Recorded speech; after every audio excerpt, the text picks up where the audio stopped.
Você está em busca de uma solução arquitetural para implementar o seu software web em .NET 5? Então fica com a gente e curte esse vídeo.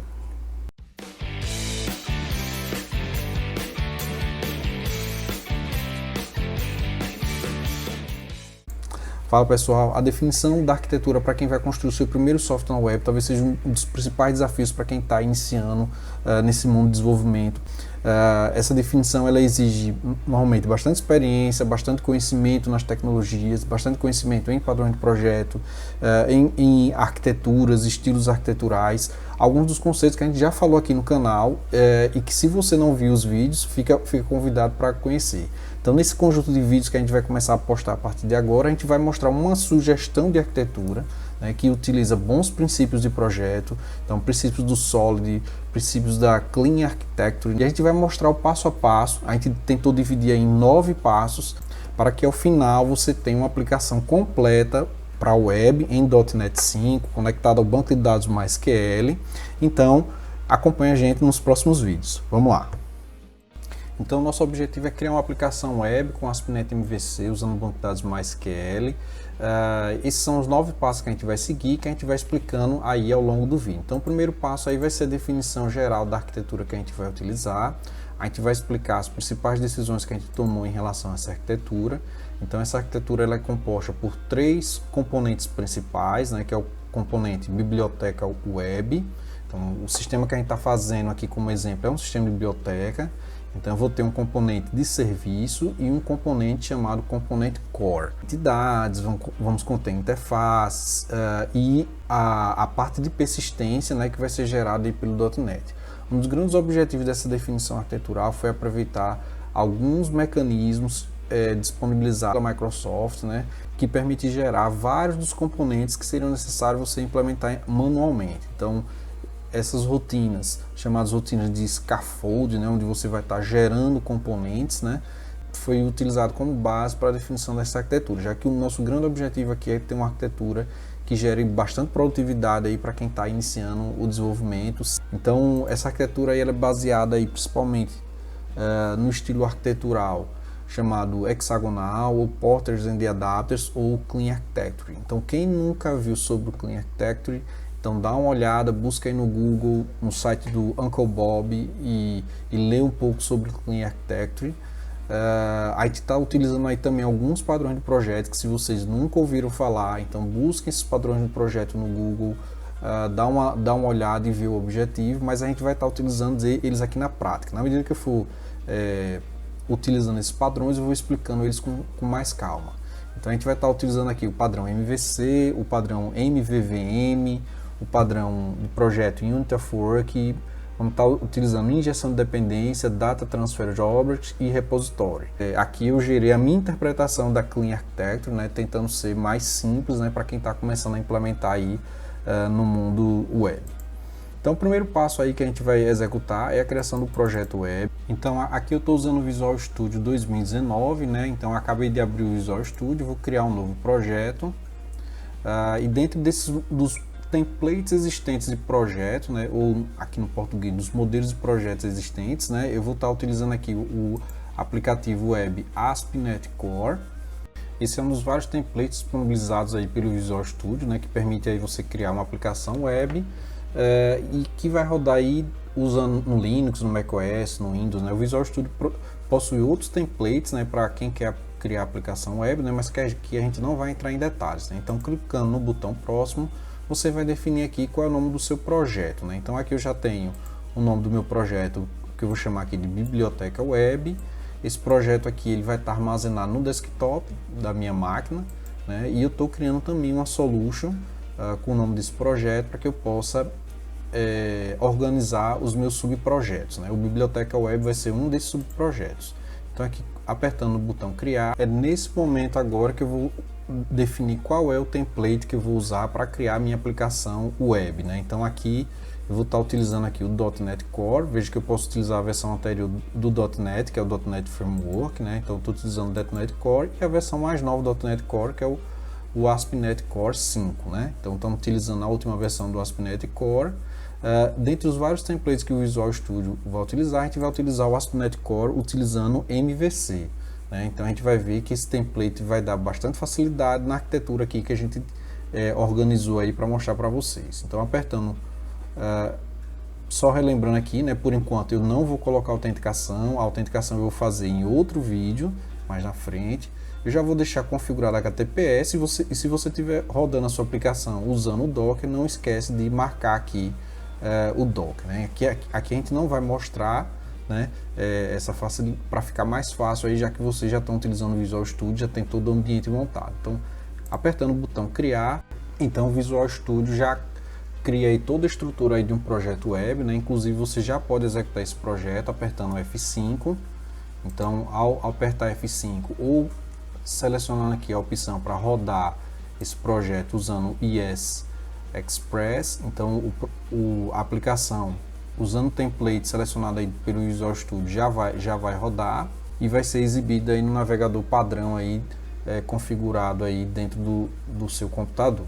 Então essa é a aplicação, né, já disponibilizada pelo template aí do Visual Studio. A partir de agora a gente vai começar a trabalhar em cima dessa aplicação usando a arquitetura que a gente está propondo aqui, certo? Então se você quiser parar de rodar a aplicação dentro do IES, basta fechar o navegador que ele abre e ao fechar aí o Visual Studio volta à implementação. Então vamos lá agora para o segundo passo.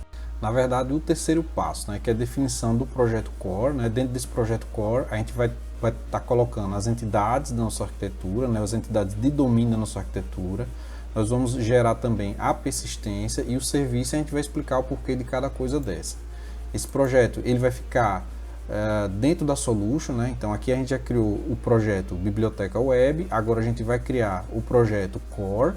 E dentro desse projeto Core, a gente vai ter alguns componentes bem importantes aqui da nossa arquitetura, né? Então o nome Core, como o nome está dizendo, é o núcleo da arquitetura, né?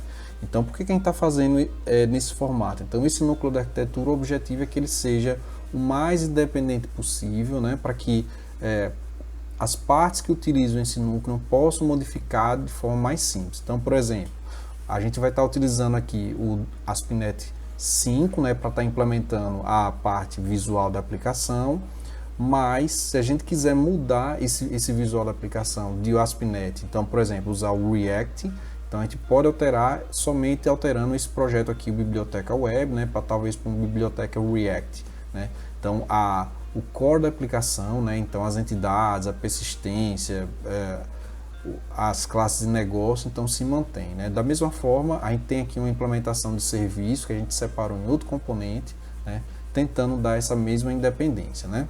Então o primeiro passo aí que a gente vai fazer, né, fazer o scaffold, né, no caso aqui de um banco de dados existentes. Então a gente já tem um banco de dados biblioteca que a gente montou aí nos últimos vídeos. Se você não assistiu, assista novamente lá o vídeo que fala sobre persistência e geração de persistência em banco de dados, para que a gente possa gerar esse banco de dados, esse código, né? Então a gente vai estar utilizando aí o gerenciador de pacotes, que no .NET é o NuGet. Então a partir desse gerenciador de pacotes eu posso instalar os pacotes que eu preciso, né?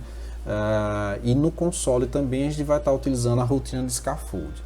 Então dentro desse projeto a gente vai estar utilizando esses comandos, né? Então o primeiro comando aqui é para instalar, na maioria das vezes não vai ser necessário, né? Mas para estar instalando de forma global a utilização do comando .NET-F, né? Que vai estar permitindo você estar gerando os pacotes aí do Ent Framework. Depois a gente vai estar instalando aí dois pacotes, né?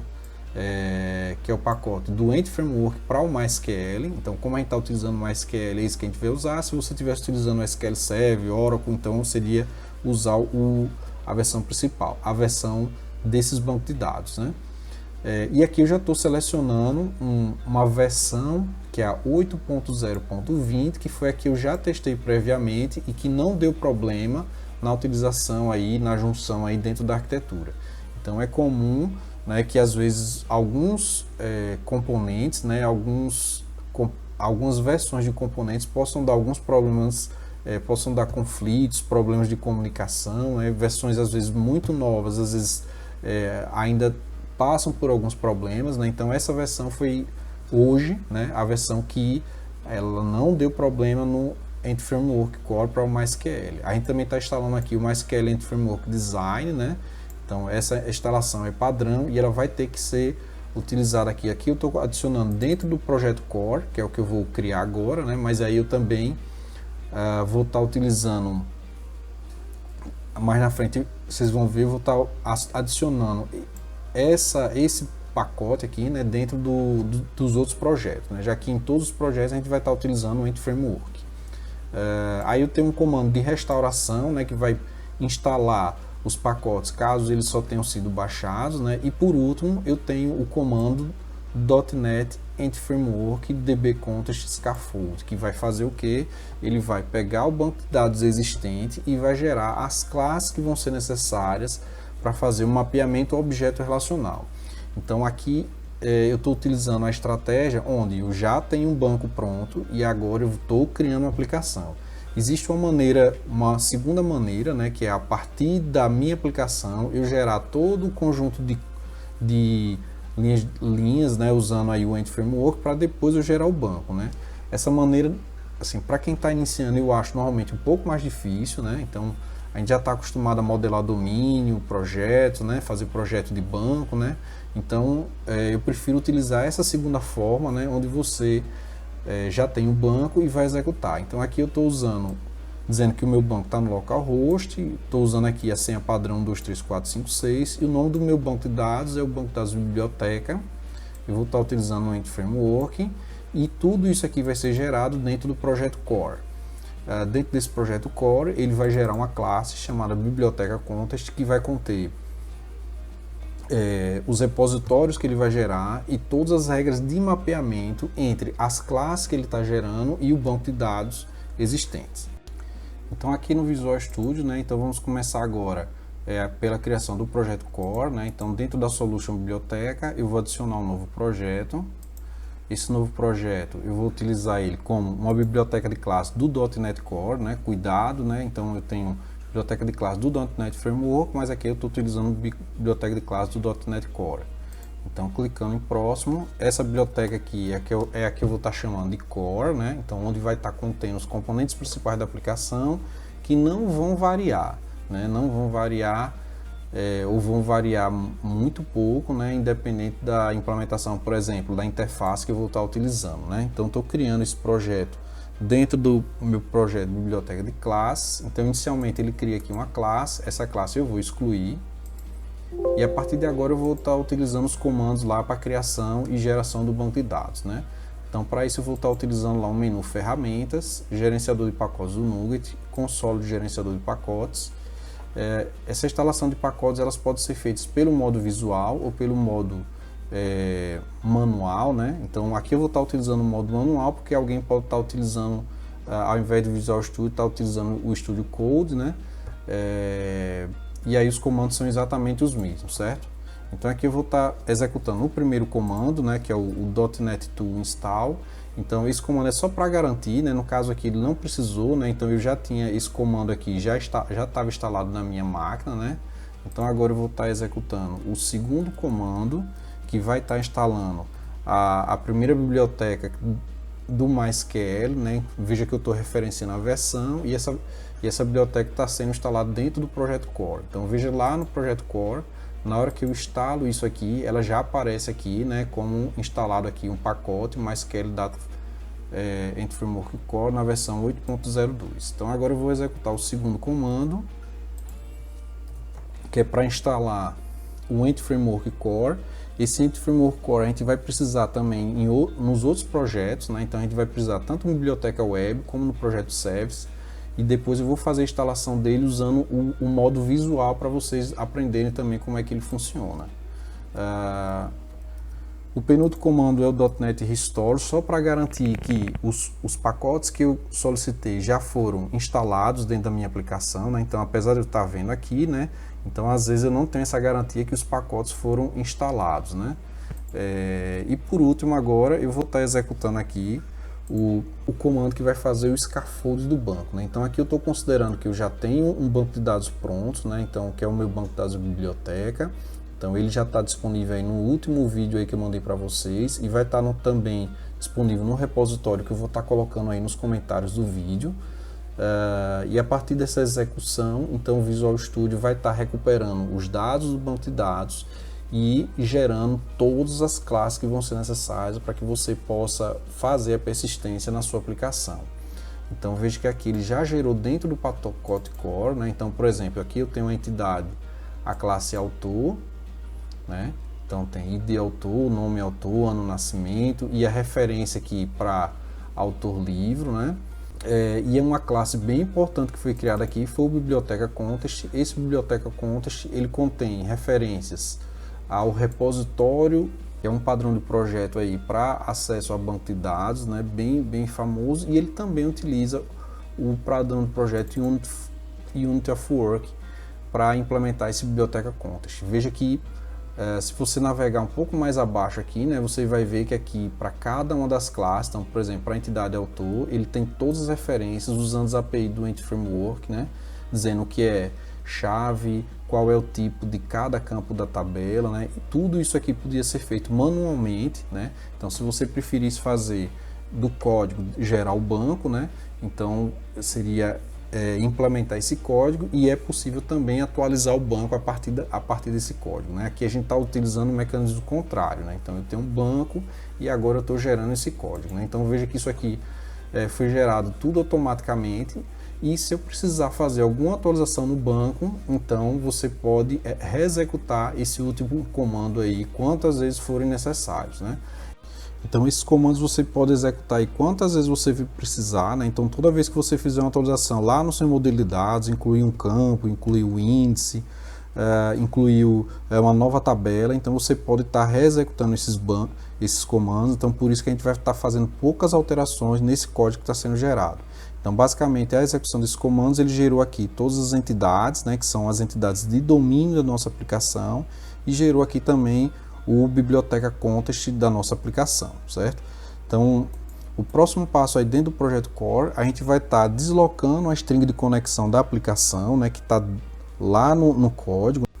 Então, só mostrando isso na prática, né? Então, dentro lá do biblioteca context, vejo que ele já deixa até um warning dentro do código, né, mostrando que isso aqui é uma informação sensitiva, né, que você deveria mover ele para fora do código, né, e aqui ele dá o link que você vai utilizar. Aqui eu vou colocar no arquivo de configuração da aplicação, né, porque vai facilitar aqui durante o tempo de desenvolvimento, mas dentro desse link aqui ele mostra como você armazenar essa string de conexão no servidor, né, para que essa string não fique disponível aí dentro do código, certo?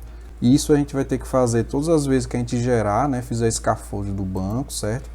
E eu vou abrir aqui dentro da biblioteca web o arquivo app7.json e vou colocar dentro dele essa string que foi gerada, né? Então aqui eu vou criar a propriedade connection strings, biblioteca connection, e aqui referenciando localhost, porta 8306, usuário root e o meu banco de dados biblioteca que já está criado aqui. Então, se você conseguiu criar persistência seguindo os passos aí que a gente colocou no vídeo, coloca aí, comenta no vídeo aí, hashtag eu consegui criar persistência. Então aproveita e continua seguindo aí essa série, onde a gente vai estar mostrando aí a criação dos próximos componentes. Aguardo você nos próximos vídeos, grande abraço, fique com Deus, tchau, tchau.